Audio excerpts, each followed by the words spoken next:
శ్రీమాత్రే నమః. అమ్మ బిడ్డలందరికీ నమస్కారం అండి. అందరూ కూడా ఎలా ఉన్నారు? అందరూ కూడా అమ్మవారి దయవలన ఎప్పుడూ ఆనందంగా ఆరోగ్యంగా ఉండాలని, మీరు కోరిన కోరికలన్నింటినీ అమ్మవారు తీర్చేయాలని మీ తరపున నేను కూడా అమ్మవారిని మనస్ఫూర్తిగా కోరుకుంటూ, ముందుగా అమ్మవారి పాద పద్మములకు నమస్కరించుకుని ఒక్కసారి వీడియోలోకి అయితే వెళ్ళిపోదామా? ఇక ఈరోజు అమ్మవారు అమ్మ మాటగా ఏమి సందేశం ఇవ్వబోతూ ఉన్నారు అంటే, బిడ్డ, ఆమె నిన్ను టార్గెట్ చేసింది తల్లి. ఎందుకు? ఖచ్చితంగా తెలుసుకుని తీరాల్సిందే. ఆమె వల్ల నీకు ఏం జరగబోతుందో తెలుసా? ఎంత నష్టం జరగబోతుందో తెలుసా? ఆమె నిన్ను ఏం చేయబోతోందో తెలుసా? విన్నావంటే గుండె జల్లుమంటుంది బిడ్డ.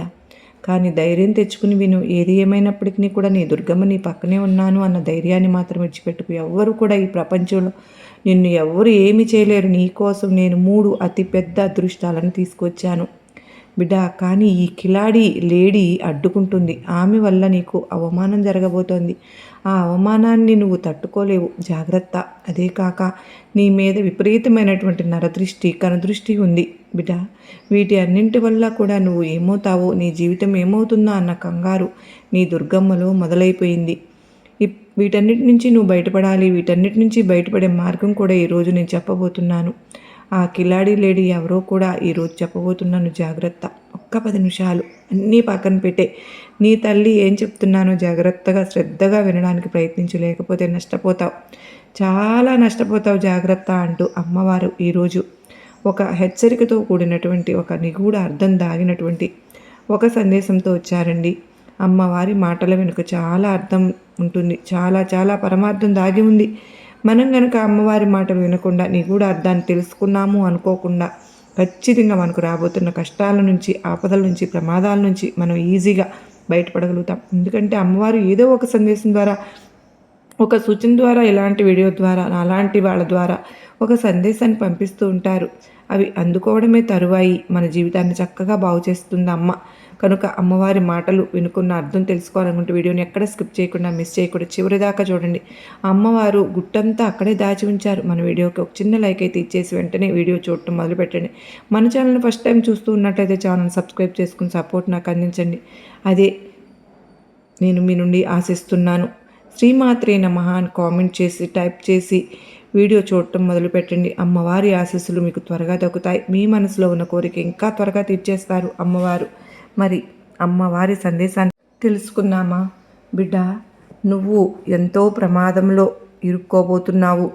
నాకు తెలుసమ్మా, నువ్వు ఎన్నో పనుల్లో ఉన్నావు అని నాకు తెలుసు. ఎంతో బిజీలో ఉన్నావని కూడా నాకు తెలుసు. కాకపోతే ఇది నీ జీవితానికి సంబంధించింది, నీ భవిష్యత్తుకు సంబంధించింది, నీ ఎదుగుదలకు సంబంధించింది. ఖచ్చితంగా తెలుసుకోవాలని నీ ముందు ఉంచాను బిడ్డ. ఎందుకంటే ఒక ప్రమాదం ముందు ఉంది బిడ్డ. జాగ్రత్త. నీ దుర్గమ్మ నిన్ను హెచ్చరించినప్పుడు అక్కడికి వెళ్లకుండా జాగ్రత్త పడాలా, దానికి తగిన చర్యలు తీసుకోవాలా. ఈ ప్రమాదం బారిన పడకుండా నువ్వు రక్షించుకోవాలి కదా. అందుకే ఈరోజు ఈ ఒక్క 10 నిమిషాలు నీ దుర్గమ్మ మాటలనైతే విను తల్లి. ఇది నీ కోసం, నీ జీవితం కోసం, నీ భవిష్యత్తు కోసం సంబంధించిందే. అందుకే నీ దుర్గమ్మ మళ్ళీ మళ్ళీ పదే చెప్తూ ఉన్నాను, జాగ్రత్త. ఇక్కడ నేను నీకు 3 అదృష్టాలను తీసుకువచ్చాను బిడ్డ. అది కూడా ఈ నెలలో. ఎందుకంటే ఈ సంవత్సరంలో కొత్త మొదటిసారి వచ్చిన నెలలో నీ జీవితాన్ని మార్చాలని, నేను సుడి తిప్పాలని, నీ కష్టాలను తొలగించేయాలని, నీ ఆర్థిక ఇబ్బందులను తొలగించేయాలని 3 అదృష్టాలు నీ కోసం తీసుకొచ్చాను. కానీ అనుకోని అవమానం ఒకటి జరగబోతోంది. ఇది గనక నువ్వు తప్పించుకున్నట్లయితే నీ జీవితం అద్భుతంగా ఉంటుంది. నక్క తోక తొక్కినట్లే. ఎందుకంటే ఒక ఆపద నుంచి నువ్వు బయటపడితే చాలు, నీ జీవితం బ్రహ్మాండంగా ఉంటుంది. ఈ అవమానం నుంచి నువ్వు బయటపడితే చాలు, ఇక నీకు రాజయోగం పడుతుంది. అంత మాత్రమే కాదు, ఈ అవమానం ఎక్కడి నుంచి వస్తుంది, మరి నీకు ఏంటి, దానివల్ల అవమానాన్ని తప్పించుకోవాలి, ఎవరి వల్ల వస్తుంది, ఆ అవమానాన్ని తప్పించుకోవాలంటే ఏం చేయాలి, ఎటువంటి నష్టాలు జరగబోతున్నాయి దుర్గమ్మ, ఆ నష్టాల నుంచి నేను ఎలా బయటపడాలి, ఎటువంటి పరిహారాలు చేసుకోవాలని అడుగుతున్నావు కదా. నీ జీవితంలోకి అదృష్టాలను ఎలా ఆహ్వానించుకోవాలి, ఇవన్నీ కూడా నీకు ఖచ్చితంగా ఈ దుర్గమ్మ అయితే ఈరోజు చెప్పబోతున్నాను. అందుకే వచ్చేసాను బిడ్డ. అన్నింటినీ వదిలి, అందరినీ వదిలి, నా బిడ్డలందరినీ వదిలి, నా కోసం ఎదురు చూస్తున్న వాళ్ళందరినీ కూడా వదిలి నీ కోసం వచ్చేసాను. అంటే ఇవన్నీ చెప్పాలనే. అందుకే కాసేపు ఓపిక పట్టు. ఈ వీడియోని నీ కంట పడింది అంటే, నీ చెవిన పడుతోంది, నీ ముందుకు వచ్చింది అంటే, ఇక్కడ నీ దుర్గమ్మ అనుగ్రహం నీ పైన ఉంటేనే ఇది జరుగుతుంది. అందుకే ఇది నీ దాకా వచ్చింది. నువ్వు చూడగలుగుతున్నావు. ఇంతవరకు ఉండి నీ దుర్గమ్మ మాట ఇంతవరకు విన్నావు అంటే నీ దుర్గమ్మ అనుగ్రహం ఉంది. నీ దుర్గమ్మే నీ కంటపడేటట్లు చేశాను. బలవంతంగా చూసేలాగా చేస్తున్నాను. ముందుగా నీ గురించి కొన్ని విషయాలు చెప్పాలి బిడ్డ. నీ గురించి నువ్వు తెలుసుకోవాల్సిన విషయాలు ఉన్నాయి. అందులో మంచి ఉంది, చెడు ఉంది, పొరపాట్లు ఉన్నాయి, గ్రహపాట్లు ఉన్నాయి, తొందరపాటుతనము ఉంది, తెలివితేటలు ఉన్నాయి. మంచి అంతా కూడా కలగలిసి ఉంది. ఎక్కడ నువ్వు ఏం చేయాలి అంటే దేన్ని తగ్గించుకోవాలి, దేన్ని తీసేయాలి, దేన్ని కొనసాగించుకోవాలి ఒక్క 2 ముక్కలు చెప్పేసే. ఆ కిలాడి లేడీ ఎవరు, ఆ దుష్ట స్త్రీ ఎవరు, ఆ దుష్ట మహిళ ఎవరు, నీకు అవమానం ఎక్కడ జరగబోతుంది, నీ మీద దృష్టి పెడుతున్న వాళ్ళు ఎవరు ఖచ్చితంగా చెప్తాను.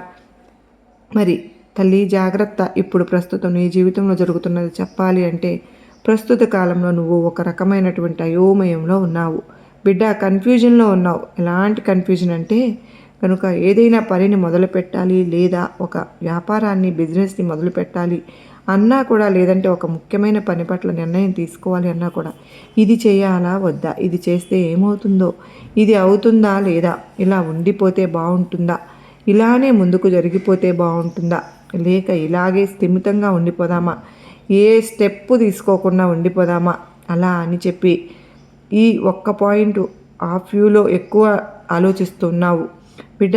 ఏ విధంగా ఎక్కువ ఆలోచిస్తున్నావు అంటే అతిగా ఆలోచిస్తున్నావు. ఇక్కడ ఓవర్ థింకింగ్ అనేది చెప్పాలి. ఇక్కడ అతిగా ఉన్నాను అని నీ దుర్గమ్మ మీద అలగకు, కోపంగా తెచ్చుకోవద్దు. నేను ఆలోచించింది తప్ప దుర్గమ్మ ఎందుకు నన్ను ఇలా అంటున్నావు అంటూ కోపం తెచ్చుకోకు. 2 నిమిషాలు విను, నేను చెప్పేది వింటే శాంతంగా. అంతేగాని నీ దుర్గమ్మ మీద అతిగా కోపం తెచ్చేసుకుని అలిగావు అంటే ఎంతో నష్టపోతావు. అందుకనే ఇన్నిసార్లు చెప్తున్నాను తల్లి, నీ దాకా వచ్చిన అదృష్టాన్ని నువ్వు చేజేతులారా చేజేర్చుకోవద్దు. అందుకే నీ తల్లి మీద నమ్మకం ఉంచి విను బిడ్డ. లేకపోతే అలగకుండా ఉంటే ఇంకెవరి మీద అలుగుతావులే కానీ నా మీదే అలుగుతావు. నువ్వు అలిగినా నాకు అది ఎంతో ముద్దుగా ఉంటుంది, కానీ నీ అలక తీరుస్తాను కూడా, నేను నిన్ను బుజ్జగిస్తాను కూడా, నీ కోరికలు తీరుస్తాను, నీ కష్టం నుంచి కూడా బయటపడేస్తాను. నీ తల్లిని కదా తల్లి, అన్నీ చూసుకుంటానమ్మా. ఇక్కడ నిజం చెప్పాలంటే బిడ్డ, చాలా చాలా తెలివైన దానివి నువ్వు. ఏ పని అయినా కూడా పట్టుదలతో ఆ పని గురించి ఎంత లోతుకు వెళ్ళి ఆ విషయాలన్నీ తెలుసుకుని దాని పూర్తి వివరాలతో ఎటువంటి వంక లేకుండా 100కు 1000% కూడా పని పూర్తి చేస్తావు. విజయవంతంగా చేసే ఒక శక్తి సామర్థ్యాలు నీ సొంతం అయినప్పటికీ కూడా ఆ పనిని పూర్తి చేసేస్తావు. అయితే నీ చేయగలిగా సత్తా కూడా ఉంది కూడా నీకు. ఆ పనికి మధ్య ఆ దూరం ఏదైతే ఉందో ఆ దూరం చేరుకునేంతవరకు కూడా వెళ్ళాలా వద్దా, చెయ్యాలా వద్దా, చేస్తే ఏమవుతుందో, చేయకపోతే ఏమవుతుందో, చేయగలుగుతానా లేదా, నష్టపోతానా, బాధపడతానా, ఏదైనా ఇబ్బంది వస్తుందేమో, ఎవరైనా ఏదైనా అంటారేమో, ఎవరైనా ఏదైనా నా గురించి మాట్లాడుకుంటారేమో, ఇలా అతిగా ఆలోచిస్తూ ఉన్నావు తల్లి. ఇది తప్పే కదా. ఒక్క నిమిషం నువ్వు ఆలోచించుకో, అవునా కాదా. అవి 100% కూడా ఎక్కువ ఆలోచిస్తూనే ఉంటావు. ఇది తప్పుని నీ మనసుని ఇప్పుడు అనిపిస్తుందా? నువ్వే చెప్పు. అంటే ఇక్కడ 100 సార్లు 99 సార్లు ఇలానే ఆలోచిస్తున్నావు. అంత మాత్రమే కాదు, ఏదైనా ఒక నిర్ణయం తీసుకునేటప్పుడు చాలా లోతుకు వెళ్ళిపోతున్నావు, చాలా డీప్గా వెళ్ళిపోతున్నావు. అయితే అటు లేకపోతే ఇటులే అని ఎప్పుడు కూడా తొందరగా నిర్ణయాలు తీసుకో. అదే అందరి విషయంలో చూస్తే వాళ్ళు 99 మంది కూడా ఏదైతే అది అయిందని అనుకున్నది అనుకున్నట్లుగా చేసేస్తారు, కానీ నువ్వు అలా ఎప్పుడు చేయవు, ఆలోచిస్తుంటావు. ఇక్కడ నీ పనుల గురించి కానీ, నీ కుటుంబ గురించి కానీ, లేదంటే నీ యొక్క బిడ్డల గురించి కానీ, వాళ్ళ యొక్క చదువుల గురించి అయినా కానీ, ఏదైనా సరే 1కి 10 సార్లు 100 సార్లు ఆలోచిస్తుంటావు. మంచిదేనమ్మా, 1కి 2 సార్లు ఆలోచించడం మంచిదే. ఎందుకు ఇంత ఆలోచన అంటే నిజంగా ఆలోచించి ముందుగా ఏదైతే నిర్ణయం తీసుకుంటావో 100 ఆలోచనలు ఆలోచించిన తర్వాత ఈ 99 కూడా వదిలేసి మళ్ళీ మొదటి ఆలోచనకే వెళ్ళిపోతున్నావు. నీ మెదడులో ఫస్ట్ ఏది వస్తుందో ఆ ఆలోచనకే వెళ్ళిపోతావు. ఇలా చేయడం నేను తప్పు అనను బిడ్డ, తప్పు లేదు కూడా. అంటే కాకపోతే 99 ఆలోచనలు ఆలోచించడానికి నీ మెదడు అనేది ఎంత ఒత్తిడికి గురవుతుంది, నీ మనసు ఎంత నలిగిపోతుంది, ఎంత బలహీనత పడిపోతున్నావు. ఆలోచించావా నువ్వు? అంత ఆలోచించాల్సి వస్తుంది. ఎంత సమయం వృధా అయిపోతుంది ఇక్కడ. దీని కారణంగా నువ్వు ఎంత నీరసపడిపోతున్నావు, ఎంతగా అలసిపోతున్నావు. దీనివల్ల ఈ 99 ఆలోచనల వల్ల నువ్వు సాధించింది ఏమన్నా ఉందా తల్లి? మళ్ళీ మొదటికే వెళ్ళిపోతున్నావు. మొదట్లో స్టార్టింగ్లో ఏదైతే నీకు ఆలోచన వస్తుందో అక్కడికే వెళ్ళిపోతున్నావు. వెనక్కి మళ్ళీ కూడా ఏదైనా ఒకటి చేయాలి అనుకున్నప్పుడు ఆలోచించాలి. కాదని చెప్పటం లేదు కానమ్మా, ప్రతిదానికి కూడా ఒక హద్దు అనేది ఉంటుందిగా. ఆ హద్దును దాటి కనుక చేస్తే లేనిపోని తలనొప్పులు, లేనిపోని అనారోగ్య సమస్యలు రావడం తప్ప ఏం ఉపయోగం లేదు. బిడా, సమయం వృధా ఇంతగా ఆలోచించవద్దు. నువ్వు ప్రతిదీ కూడా కొంచెం సరేలే అన్నట్లుగా తీసుకోవడానికైతే ప్రయత్నించు. ఇక అది ఏది జరిగితే అది జరుగుతుందిలే అని జరగనివ్వు. జీవితంలో ఇది కూడా చెయ్యి పెట్టి ఆపలేవు కదా నువ్వు. జరిగేది కూడా ఏది కూడా ఎలాగైనా జరుగుతుంది కదా. నువ్వు ఈ క్షణంలో అక్కడి నుంచి తప్పించుకోవచ్చునేమో, కానీ రెండో క్షణంలో నీవు ఖచ్చితంగా దాని నుంచి తప్పించుకోలేవు కదా. కనుక ప్రతి విషయాన్ని కూడా కొంచెం లైట్గా తీసుకోవడం అలవాటు చేసుకో.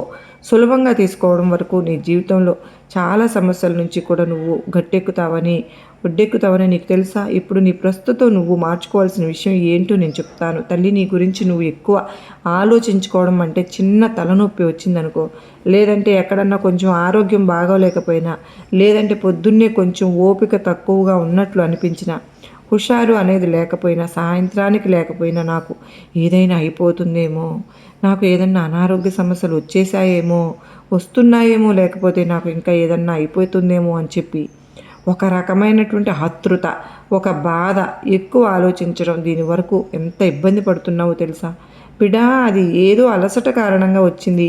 సరిగ్గా తినక, సరిగ్గా నిద్రపోక, ఎక్కువ కష్టపడడం వల్ల వచ్చిన అలసట. నువ్వు దాని గురించి ఎంతగా ఆలోచిస్తే నిజంగా లేనిపోని అనారోగ్యం తెచ్చుకుంటావు కదా. ఒక చిన్న విషయం చెప్పనా, నీకెందుకు అర్థం కావడం, ఎందుకు కూడా ఒక్క భావన వల్ల మానసికంగా కుంగిపోతావు అనే సంగతి తెలుసా? కనుక మానసికంగా కృంగిపోవడం అనేది మనిషిని ఎన్నో రకాల అనారోగ్య సమస్యలు తెచ్చిపెడుతుందమ్మా. కనుక ఈ గుణాన్ని నువ్వు ఖచ్చితంగా తగ్గించుకోవాల్సిందే తల్లి. ఇక్కడ నువ్వు చేయగలిగింది ఏమైనా ఉందా?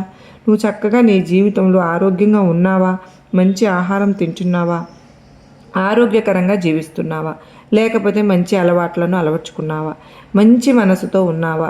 ఎవరి చెడు కోరుకోవడం లేదు కదా.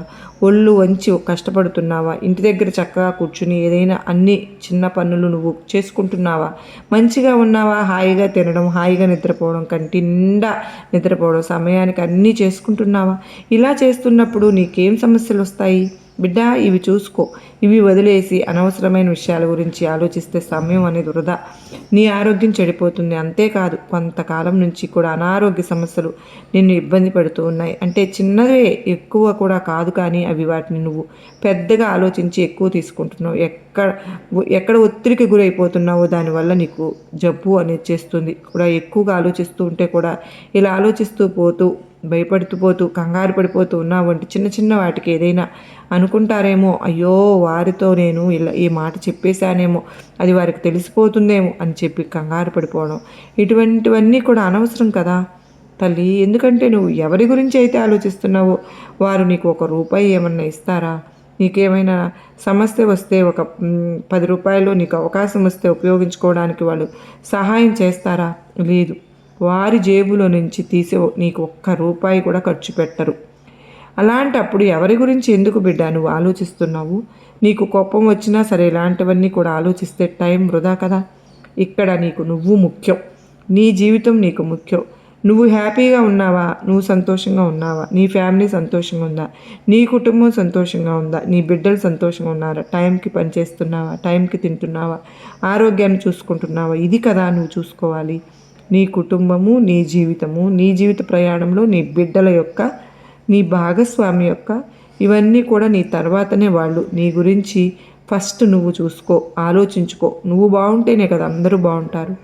ఎందుకంటే నువ్వు బాగుండి, నువ్వు టైంకి తిని, నువ్వు సమయానికి నిద్రపోతేనే నీ ఆరోగ్యం బాగుంటే ₹10 సంపాదించుకొస్తావు. అప్పుడు ఇంట్లో ఉన్న వాళ్ళందరినీ కూడా నువ్వు చక్కగా చూసుకోగలుగుతావు.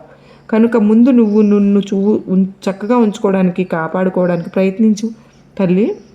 నువ్వు ఆరోగ్యంగా ఉంటే వాళ్ళు కూడా ఆరోగ్యంగా ఉంటారు.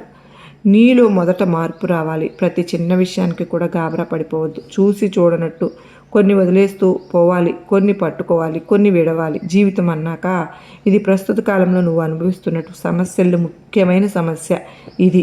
దీన్ని పక్కన పెట్టే.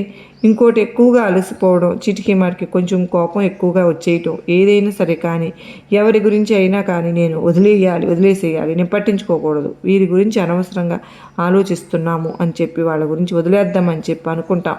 మళ్ళీ అదే ఆలోచనలోకి వస్తాం. మరి మళ్ళీ వదిలేద్దామా అనుకుంటాం, కానీ మళ్ళీ అది వస్తుంది. ఇలా ఆలోచనలు తిరిగి వస్తూనే ఉంటాయి, కానీ వదలలేకపోతున్నాం. ఇక్కడ ముఖ్యమైన సమస్య ఏంటి అంటే వదలాలి అనుకున్నప్పుడు వదిలేస్తే అది ఒక సమస్య, తలనొప్పి, పక్కకు వెళ్ళిపోతుంది. వదలలేవు, పట్టుకోలేవు, ఈ మధ్యలో నలిగిపోతున్న ఇలా నీ మెదడు ఎంత ఒత్తిడికి గురవుతుందో నీకు తెలుసా? ఎప్పుడైనా ఆలోచించావా? ఒక వ్యక్తినైనా, ఒక విషయాన్నైనా, దేని గురించి అయినా దాన్ని వదిలేయాలి అనుకున్నప్పుడు టక్కును వదిలేయి, చొప్పున వదిలేయి. మళ్ళీ తిరిగి దాన్ని వెనక్కి వెళ్ళకు. దానివల్ల ఉపయోగం లేదు. నువ్వు వదిలేయాలి అని నిర్ణయం తీసుకున్నావు, ఆ నిర్ణయం మీదే అక్కడే ఆగు.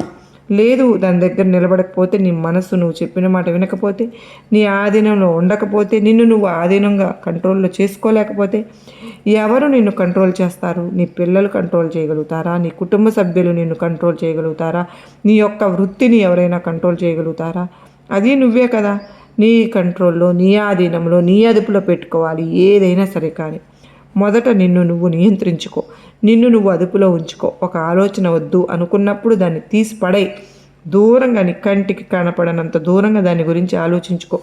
మళ్ళీ అది పెద్ద విషయం అయినా సరే, అవతల వ్యక్తులు ఎంత పెద్దవాళ్ళైనా, ఎంత హోదాలో ఉన్నవాళ్ళైనా, ఎంత దగ్గర వ్యక్తులైనా, ఎంత పెద్ద తోపులైనా సరే, ఎవరైనా సరే నిన్ను బాధ పెట్టారా, నీ మనసును గురవుతుందా మానసికంగా? వాళ్ళ వల్ల వదిలే. వారి వల్ల నీ మనసుకు బాధ కలుగుతోంది, ఈ క్షణం ఇప్పుడే వదిలే. నీకు ఏదైనా కష్టం, నష్టం, వారి వల్ల ఏదైనా అవమానాలు జరిగాయా, వారిని తీసిపడే. వాళ్ళు నీకు అంత ముఖ్యమైన వ్యక్తులైతే కాదు, అవునా కాదా? అంత ముఖ్యమైన వ్యక్తులైతే వదిలేయాలి అన్న నీ మనసు చెప్పదు కదా. నీకు అంత ముఖ్యమైన వ్యక్తులు కాదు కాబట్టే వాళ్ళ వల్ల బాధపడుతున్నావు కనుక, వాళ్ళ ఇబ్బంది పెడుతున్నారు కనుక, కాబట్టి మనస్సు చెప్తుంది వదిలేయి అని. పక్కా వదిలే అంటే ఒక పక్క వదిలే అని ఇలా రెండు వైపులా ఆలోచించి ఇలా నలిగిపోతున్నావు. ప్రతి విషయాన్ని కూడా చూడనట్లు పోతూ ఉండాలి బిడ్డ. జీవితంలో ముందుకు వెళ్ళగలుగుతావు. అప్పుడే అన్ని విషయాలు గుర్తుపెట్టుకో. ఈరోజు ఒక తల్లిలాగా ఒకటి పోసగుచ్చినట్లు నేను నీకు చెప్పాను. ఇక ముఖ్యంగా ఇప్పుడు ప్రస్తుత కాలంలో నీ దుర్గమ్మ బలం తక్కువగా ఉంది తల్లి. దానివల్లనే ఎలాంటి ఆశించిన ఫలితాలు రాకుండా ఇటు ఉద్యోగంలో కానీ, చేసే పనిలో అయినా, వృత్తిలోనైనా, వ్యాపారంలోనైనా ఇప్పుడు చాలా తక్కువగా ఉంది. నీవు అనుకున్నట్లు జరగడం లేదు. ఉదాహరణకి ఇప్పుడు అంటే ఒక 50,000 అని పెట్టుకున్నావు, 2 లక్షలు అనుకున్నప్పుడు, సంపాదించాలి అని అనుకున్నప్పుడు అంత కష్టపడ్డావు, కానీ 30,000 మాత్రమే నీకు వస్తున్నాయి, 50,000 రావట్లేదు.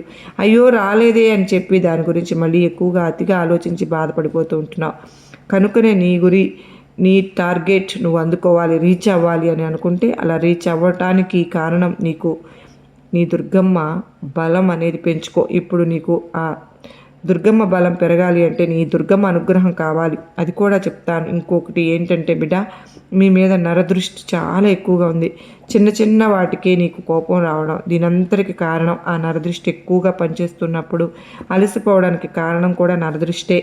ఈ మధ్య చీటికి మాటికి అనారోగ్య సమస్యలు వస్తున్నాయి, దానికి కూడా నరదృష్టే కారణం. కుటుంబంలో కొన్ని రకాలైన సమస్యలు, భార్యాభర్తల మధ్య గొడవలు, పిల్లలకు అనారోగ్యం, ఈ యొక్క కుటుంబ వాతావరణం కూడా కొంచెం ఇబ్బందికరంగా ఉండటం, ఇవన్నీ కూడా నరదృష్టి వల్లే జరుగుతున్నాయి. మరి ఆ నరదృష్టి తొలగాలి అంటే ఏం చేయాలి అనేది కూడా నేను చెప్తాను బిడ్డ. ఎప్పుడైనా సరే కానీ నరుడు దృష్టికి నల్ల రాయి అయినా పగిలిపోతుంది కదూ. మరి సామాన్య మనిషిని నువ్వెంత చెప్పు. ఇక్కడ ఒక రాయి 1000గా ఒక రాయి అయినా తగులుతుంది, 1000 రాళ్ళు వేస్తే అన్నట్టుగా ఒక మాట ఖచ్చితంగా తగులుతుంది, ఏదైనా మాట. కనుక నరదృష్టి పోవాలి అంటే ఏం చేయాలో తెలుసా? నువ్వు చెప్తాను, జాగ్రత్తగా విను. నీకు ఎటువంటి కష్టాలు ఉన్నా కానీ ఆ కష్టాల నుంచి నువ్వు బయటపడే మార్గాలు ఇవే. అంత మాత్రమే కాదు, ముఖ్యంగా నీ దుర్గమ్మ అనుగ్రహం పెరగాలన్నా, పెంచుకోవాలన్నా, అన్నింటికన్నా ముఖ్యంగా నేను చెప్పేది ఇక్కడ ముఖ్యంగా చెప్పవలసి వస్తుంది. ఒకటి దగ్గర మాత్రం అవమానం జరగబోతుంది అని చెప్పాను కదా బిడ్డ. ఆ అవమానం ఏంటి అంటే ఇప్పుడు చెప్తాను విను. నీ యొక్క కుటుంబ సభ్యుల్లో ఒక వ్యక్తి దగ్గర అవమాన పడబోతున్నావు. అసలు నీకు ఇది జరుగుతుంది అని కూడా నీకు తెలియదు, కానీ అనుకోని పరిస్థితుల్లో కొంచెం మొహమాటం అనేది అడ్డుపడడం వల్ల ఎప్పుడైనా సరే కానీ నీ దగ్గర ఉన్న బలహీనత ఏంటి అంటే కనుక నిన్ను ఒకళ్ళు ఏదైనా అంటున్నప్పుడు వాళ్ళకు వెంటనే సమాధానం చెప్పలేవు. తరువాత ఆ కార్యక్రమం మొత్తం అయిపోయిన తర్వాత ఇంటికి వచ్చి పూర్తిగా దాని గురించి ఆలోచించుకొని నన్ను వాళ్ళు ఆ మాట అన్నారు కదా, ఆ సమయంలో నేను వారికి ఆ మాట అంటే బాగుండేది కదా, ఇలా మాట్లాడితే బాగుండేది కదా, అయ్యో తప్పు చేశాను, అక్కడే ఆ క్షణమే ఆ మాట మాట్లాడేస్తే బాగుండేది, ఈ సమాధానం చెప్పేస్తే బాగుండేది, అక్కడ అనలేకపోయాను, అక్కడ అవమానపడ్డానే, ఆ సమయంలో అనేస్తే పోయేది కదా, అంతమంది కూడా నన్ను చూసి ఆ సమయంలో నవ్వారు కదా, నేను ఈ మాట అంటే వాళ్ళ నోరు మూతపడేది కదా, వాళ్ళు తలదించుకునేవారు కదా, అందరూ కూడా నన్ను చూసి మెచ్చుకునేవాళ్ళు. కానీ నేను అలా చేయలేకపోయాను. ఈసారి అవకాశం వచ్చినప్పుడు ఖచ్చితంగా అంటాను, నేనేంటో చూపిస్తాను. కానీ అక్కడ నీకు అవమానం జరిగిపోయిందన్నమాట. అక్కడే నీకు అర్థం కాదు అంటే అర్థమైనా కూడా అక్కడ స్పందించలేవు, ఏం మాట్లాడలేవు. అది ఒక బలహీనత ఉంటుంది. అంతా అయిపోయాక తీరిగ్గా ఇంటికి వచ్చాక ఇక నీలో నువ్వు వారం 10 రోజులు ఆ విషయం గురించి ఎక్కువగా ఆలోచించి అలా అనలేకపోయానే, ఇలా అనలేకపోయానే, వాళ్ళు నన్ను ఆ మాట అన్నారు, పక్క వాళ్ళు చూసి నన్ను ఇవే తిరుగుతున్నాయి బిడ్డ, మనసులో ఇవి మార్చుకో. ఏవైనా సరే ముందు ఏవైనా అన్నారు అంటే నేను బాధ కలిగిస్తున్నారు, వెంటనే ముఖం మీద చెంప మీదలాగా పెట్టినట్టు కొట్టి సమాధానం ఇచ్చారేది. ఎవరి దగ్గర నీకు భయపడాల్సిన అవసరం లేదు. నువ్వేంటో, నీ వ్యక్తిత్వం ఏంటో నువ్వు నిరూపించుకొని రావాలి. నీది ఎక్కడ అన్నిటికీ నేను నిరూపించుకుని వాళ్ళు ఏది లేనిది అంటుంటే కూడా నిజంగా నీ దగ్గర అది ఉందేమో అని భారం మీద వేసుకుని ఇంటికి వచ్చి కుమిలిపోతావు. అక్కడ కదా నోరు తెరవాలి, అక్కడే కదా వాళ్ళు నోరు ముయించాలి. ఇది ముందే అవకాశం జరుగుతుందో అక్కడ చెంప పెట్టులాగా పెట్టేసి రావాలి అంతే. ఇక్కడికి వచ్చి కుమిలిపోవడం వల్ల నీకు ప్రయోజనం ఏమి లేదు. అక్కడ చెప్పేస్తే మాటకు మాట అయిపోతుంది. కానీ నువ్వు అది అక్కడ మనసులో పెట్టుకుని ఇంటికి తెచ్చేసుకున్నావు. ఇంటికి వచ్చిన తర్వాత బాధపడిపోతావు. ఇది నీ యొక్క జీవితంలో చాలాసార్లు అదే జరుగుతూనే ఉంది. ఇప్పుడు కూడా మళ్ళీ అదే జరగబోతుంది. అది కూడా నీ యొక్క బంధువుల మధ్యలో ఒక ఫంక్షన్, ఒక కార్యక్రమం, అక్కడ అవమానం అనేది నిన్ను నలుగురి ఎదుట ఒక స్త్రీ చేయబోతోంది. అది ఏ అవమానం అన్నది ఏదైనా కానివ్వు, ఒక అనుమానం, ఒక అవమానం అయితే జరగబోతుంది. ఆ యొక్క అవమానం నీకు జరగబోతోంది అని చెప్పి ముందుగానే నేను చెప్తున్నాను కనుక నువ్వు ఈ యొక్క మాటలను ఇప్పుడున్న పరిస్థితిని బట్టి నీకు వారికి మధ్య ఏదైతే డిప్రెషన్ అంటే డిస్కషన్స్ ఏమైనా జరగవచ్చు అని నేను చెప్తున్నాను. నువ్వు అక్కడ జాగ్రత్తగా ఉండాలి. నువ్వు ఒక ముందు ఆలోచన చేసి ఉంచుకోవాలి. దాన్ని బట్టి వారు నిన్ను అంటున్నప్పుడు దానికి సరైన విధంగా నోరు మూసే విధంగా సమాధానం చెప్పడానికి ముందుగానే ఆలోచించుకో బిడ్డ. ఏదైనా జరిగితే నేను మాత్రం ఈసారి మాట పడను, వాళ్ళకి తిరిగి ఇచ్చేసి వస్తాను అని గట్టిగా నిర్ణయించుకుని వెళ్ళు. ఎక్కడికి వెళ్ళినా ఇదే జరగాలి. ఎందుకంటే అవమానం జరిగితే నీకు సమాధానం నువ్వు చెప్పాలి. నువ్వు జరగడం అయితే అటు జరుగుతుంది, కానీ కుక్కకాటికి చెప్పు దెబ్బ అంటావు చూసావు తల్లి, ఆ దెబ్బ అనేది నీ మాటలతోటి బదులు ఇవ్వటంతోటే నిన్ను ఏదో వాళ్ళు అవమానపరచాలి అని చెప్పి అనుకుని ఆ స్థాయిలో తిరిగి వాళ్ళే అవమానం పొందుతారు. ఆ ప్లేస్లో వాళ్ళే అవమానం పొందుతారు. ఇది జరుగుతుంది. ఇది ఒక ఫంక్షన్లో జరుగుతుందా, లేకపోతే ఒక శుభకార్యంలో జరుగుతుందా, లేకపోతే నలుగురు కలిసినప్పుడు జరుగుతుందా, ఎక్కడో ఒక చోట ఒక గుంపు ఉన్న చోట అయితే జరుగుతుంది. ఇక ఈ విషయంలో అయితే జాగ్రత్త. నిన్ను ముందుగానే హెచ్చరిస్తున్నాను. ఇక నీకు కలిసి వచ్చే 3 అదృష్టాలు ఏంటంటే కనుక మొట్టమొదటిది వచ్చేసి నీకు ఇందాక నేను చెప్పాను, ఎప్పుడైతే నువ్వు గురి పెట్టుకున్నావు ఒక 50,000 సంపాదించాలి అని అనుకుంటున్నావు, 30,000 సంపాదించాలి అనుకుంటున్నావు, అది చెప్పి ఇప్పుడు ఏదైతే బాధపడుతున్నావో ఈ నెలలో నీకు ఈ కొత్త సంవత్సరంలోనే నీ దశ తిరిగిపోతుంది బిడ్డ. నువ్వు చేసే పనుల్లో నీకు కలిసి వస్తుందమ్మా. ఆకస్మిక ధనలాభం అయితే ఖచ్చితంగా కలిసి రాబోతుంది. ఇది మొదటి అదృష్టం. నువ్వు చేసే వృత్తి నుంచి ఈ లాభం రాబోతుంది. ఖచ్చితంగా లాభం అయితే వస్తుంది. కాకపోతే కష్టపడాలి, ఒత్తిడి లేకుండా కష్టపడాలి, ఆలోచించి తెలివిగా కష్టపడాలి. ఎక్కడ ఏ పెట్టుబడి పెట్టాలి, ఏ సమయంలో ఏం చేయాలి, ఎక్కడ ఏం చేస్తే లాభం వస్తుంది ఆలోచించి అడుగు వేస్తే నీ దుర్గమ్మ కాసుల వర్షం కురిపిస్తాను తల్లి. ఇక రెండవ అదృష్టం ఏంటంటే నీకు ఏమైనా హెల్త్ సమస్య ఉంటే, ఆరోగ్యపరంగా ఇబ్బంది పడుతున్నట్లయితే, అది చాలా బాధపడుతూ ఉన్నావు, దాని గురించి చాలా మానసికంగా నలిగిపోతూ ఉన్నావు, ఈరోజు గడవాలి అంటే కానీ నాకు కష్టంగా ఉంది, ఇది తలనొప్పి అయినా కావచ్చు, కడుపు నొప్పి అయినా కావచ్చు, లేకపోతే కాళ్ళు నొప్పి అయినా కావచ్చు, ఏదైనా కావచ్చు, ఇలాంటివి ఒకసారి ఊపిరి సలపనివ్వకుండా ఉంటున్నాయి. ఇక గర్భసంచికి సంబంధించినవి కావచ్చు, ఏదో ఒకటి అటువంటి సమస్యలు నాకు నుంచి బయటపడితే బాగుండు అని ఈ బాధ నేను తట్టుకోలేకుండా ఉన్నాను. చిన్నవి పెద్దగా బాధిస్తూ ఉంటాయి. అట్లాంటివన్నీ కూడా నీకు ఈ సంవత్సరం నుంచి కూడా అన్నీ కూడా తొలగిపోయి కొత్తగా ప్రారంభం చేసావు కనుక ఆరోగ్యమే మహాభాగ్యం అంటారు చూడు, అట్లాగే నీకు నేను మాట ఇస్తున్నాను. ఇంతకు మించి అదృష్టం ఏముంటుంది చెప్పు ఆరోగ్యం కంటే. ఇక మూడవ అదృష్టం పిల్లల గురించి. చాలా అద్భుతమైన వార్తలు వింటావు పిల్లల మీద.